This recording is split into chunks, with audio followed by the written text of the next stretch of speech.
When I first started running, I had absolutely no idea what I was doing. So I remember my first few runs were just around my local park, and I treat them as if it was a race, like a high school cross-country race, and you're gunning for first. See, in hindsight, I didn't know that most of your runs should have been at a nice, easy zone 2 pace. And despite a lot of people telling you that, yeah, you should probably do them like that, I'd argue that I was actually training my V02 Max. So there is an upside to that. So let's go into what V02 Max is and how we can actually improve it.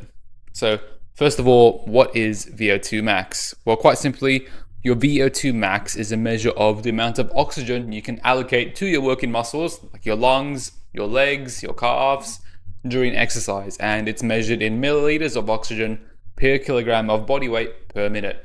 So how much oxygen are you using per minute when you're exercising relative to your body weight? So if you were to do a proper VO2 lab test where they measure it properly, that's why you see them take your weight, and that's why you see the pace slowly increase minute by minute, so they can keep track of how much oxygen you're actually using effectively as the pace increases per minute. Now, the way I like to explain this is with our highway analogy, and yes, I have made this in ChatGPT. So over here, we have two lanes, we have two highways, a blue highway and the green highway, and these red dots over here represent the oxygen that's flowing to our muscles. So if we had a lower VO2 max, that means that we're going to have less oxygen flowing to our working muscles. So that's shown by over here with our 2-lane highway. Compared to our person for higher VO2 max, they're going to have more oxygen that they're going to be able to allocate to their working muscles, meaning that they're going to be able to perform and operate much quicker at that same pace if these two are two different people. Now that you know what VO2 max is, how can we actually measure it? And thankfully for us, there are actually multiple ways that we can go about calculating this. So the first and most simplest is just to be using our smartwatch. So if you're a runner, you most likely have a Garmin or a Chorus. I personally still use my Garmin from like 5 years ago, still works. And on each of these smartwatches, there's usually a page that shows you what your VO2 max is. So there's no guesswork with that. But a caveat is that it only calculates your VO2 max based on a correlation between your average heart rate and pace from a certain time period, like the last few months as an example. So the problem with this is that, as you know, smartwatches aren't always the most accurate, especially when it comes to heart rate, or sometimes something could go wrong, your GPS cuts out and your pace just doesn't get recorded properly. So, however, it does give a great ballpark estimate. Now, if we wanted to talk about a more convenient method of calculating your VO2 max, one that you can do whenever you wanted to, we have what's known as the Cooper test. So the way this works is that there are two ways of performing the Cooper test. The first is by doing a 2.4 kilometer run, trying to get that time as low as possible, or by running for 12 minutes and aiming to go as far as you can. So with these two possible methods of the Cooper test, we actually have two distinct formulas that we can use to calculate our VO2 max. So for example, if we did the 12-minute max distance over here, then how we calculate our VO2 max would be by multiplying the distance we covered in that 12 kilometers by 22.351, then subtracting 11.288. Or if we decided to do a max 2.8 or 2.4 kilometer run in the shortest time possible, we calculate our VO2 max by doing 483 divided by our time in minutes plus 3.5. Why these numbers are there or how these formulas were calculated, don't ask me, I have no idea, but they also provide a robust way of calculating your VO2 max. A caveat with this is that in either of the 2.4 kilometer run or the 12-minute max distance run, you need to treat it as if it is a proper race. So that involves doing a proper warm-up with dynamic stretches, drills, strides, getting your body as primed up as possible. And sometimes on the day, maybe you don't sleep as well, or maybe you're underfed, or you just decide to skip your stretches or strides at the end of your warm-up, for example, or maybe your legs just feel heavy. That's why the Cooper test, despite being good, isn't perfect. And so the last and the most reliable or legit is by doing an actual lab VO2 max test. So it doesn't get much more accurate than this. So in the photo over here, you'll probably go to a lab and they'll have you on a treadmill and put a mask on you to measure the amount of oxygen that you're intaking and the amount of CO2 that you're putting out. and they'll get you running at a pace. And after every minute or so, the pace will slowly increase until you can't keep up with the pace anymore. And once you get to that point, that's how they calculate your VO2 max. So it doesn't get more accurate than this. Only problem is that it's expensive, a few $100s, but in my opinion, definitely worth doing once in a while to know where you are. So now that we've talked about what VO2 max is and how we can calculate it, let's discuss why it's actually important. So there are a few factors. The first being that you can actually benchmark your training zones really well. So say, for example, you did your lab VO2 max test, and at the final pace that you got to, so the quickest speed that you were able to hold on to before falling off, your max heart rate was calculated as 200 beats per minute or something like that. We can actually use that max heart rate that we got to calculate our heart rate zone. So as you know, we have training zones from zone 1 going all the way to zone 5. So zone 1 would be around 50 to 60% of the 200 beats per minute. Our zone 2 would be around 60 to 70% of that. So real simple to actually calculate what your training zones should be instead of just guessing or going off perceived feel.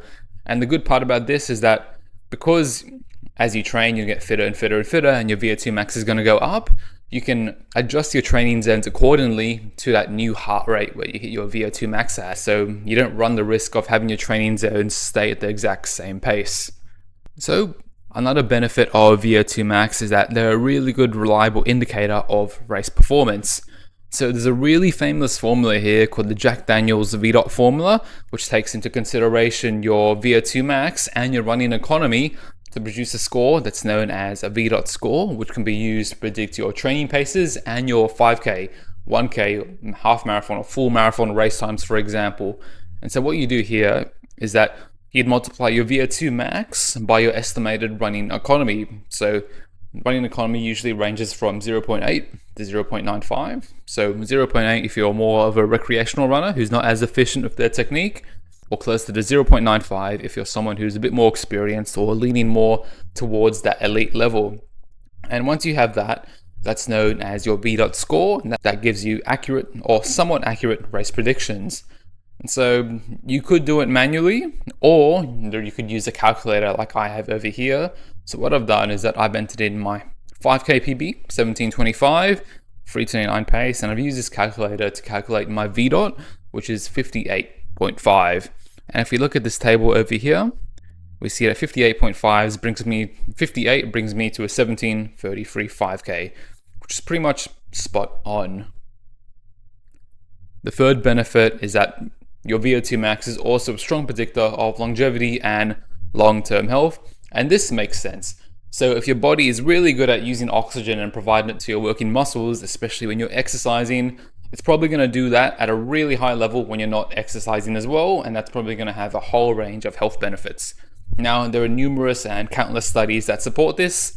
I'll probably link them somewhere, but if you're really interested, you can search them up yourself. So now that we've talked about what VO2 max is, let's talk about how we can actually improve it. So in order to improve our VO2 max, you need to run sessions that stress the cardiovascular system to deliver and utilize oxygen more efficiently. Now, there are two main ways of doing this. The first is going to be by doing high intensity intervals training, or HIIT. This involves running aerobic intervals at around 90 to 95% of your maximum heart rate, which is calculated as 220 minus your age, followed by recovery periods of around 70% of your max heart rate. So what this is going to do is that it's going to push your cardiovascular system close to its maximum capacity during that work phase, and you're going to have partial recovery periods that allow you to do multiple efforts. Even better is that this doesn't need to be done with running. It could be done with swimming, cycling, skiing, for example, anything that really gets that heart rate up and down. So as an example, you could do 3x8 rounds of 15 seconds on, 15 seconds off, or even just 4 minutes on, 4 minutes off, whatever medium suits you best. Now, another method we can do is by doing more threshold training. So for those of you who don't know, your lactate threshold is the right pace and intensity where the amount of lactate that your body is creating is equivalent to the amount of lactate that your body can clear out efficiently. So what's going to happen is that if you run at this intensity where the amount of lactate you clear is equivalent to the amount that you create, It's going to teach your body to clear that lactate more efficiently at that intensity, closer to your VO2 max, and it's going to end up eventually reducing fatigue at those paces the more you run those threshold runs. So over time, you're going to find that doing this is going to allow you to sustain paces closer to your VO2 max for longer and with greater comfort. And the more you do this, the more likely your VO2 max is to increase. So example of how you could program this is just by doing a 3K warm-up into an 8K threshold run into a 3K cooldown. Really simple, straightforward. But there is a caveat to all of this, which is that VO2 max isn't the be-all and end-all. There are other factors that we need to consider as well.